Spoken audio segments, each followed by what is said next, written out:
In this video, we are going to be discussing how to prove triangles are similar by angle-angle similarity.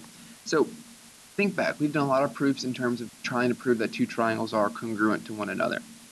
So now we're going to prove that two triangles are similar to one another, and we're going to be doing that utilizing a singular theorem known as the angle-angle similarity theorem. So we're going to define what that similarity theorem is in this video, and we're going to utilize it to prove that triangles are similar both in paragraph proof and in two-column proof in this example. So what is the angle-angle similarity theorem?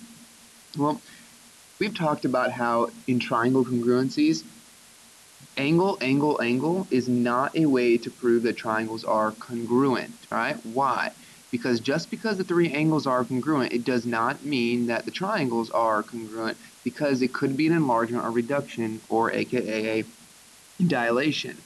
So with that being said, the angle-angle is a similarity theorem, because if you can prove that two angles that are correspondingly congruent, then the two triangles are similar to one another. Let's look at an example, and it says determine whether the triangles are similar. If they are, write a similarity statement and explain your reasoning. Honestly, I'm just going to go ahead and I'm going to just kind of prove this more or less as a paragraph proof. It doesn't really say like a given and approved statement, but I think kind of proving it as so makes it a little bit easier. So what do we notice? Well, I noticed right off the bat that angle D and angle G are both right angles, and it's given to us. So I will say something of the nature where it is given that angle D and angle G are right angles. Well, once they are right angles, remember that theorem that we used constantly to show that right angles were congruent? Yeah, it was called that right angles congruency theorem. I could say by the right angles congruency theorem, angle D is congruent to angle G. Well, why is that important? Because there's our one angle, right? So now I have done angle. I need one more angle being congruent. But clearly, right now, I see 26 and 64. Those two angles are not equal to each other, and they clearly are not even corresponding to one another. So I have two options. I either prove that angle E equals 64, or I prove that angle K equals 26 degrees. It really doesn't matter, because you just need two of them. So what tells us that those angles would be 64 or 26 respectively? And that's our triangle sum theorem. That's the fact that we know that triangles add up to 180 degrees for their interior angles. So I would say by the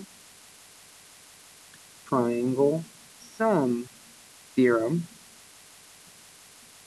the measure of angle K equals 26 degrees.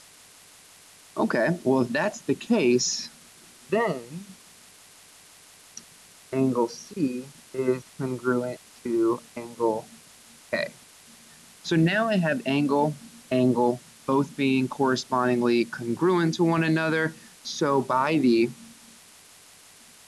thus by the angle, angle similarity theorem, I can state that triangle DEC is similar to triangle, and be careful, make sure you go in the right order. I went D, so I started with that right angle. And then I started with the E, which was our 64-degree angle. So G, H, and then K. Okay? That's how we would show our two triangles being similar by angle-angle similarity.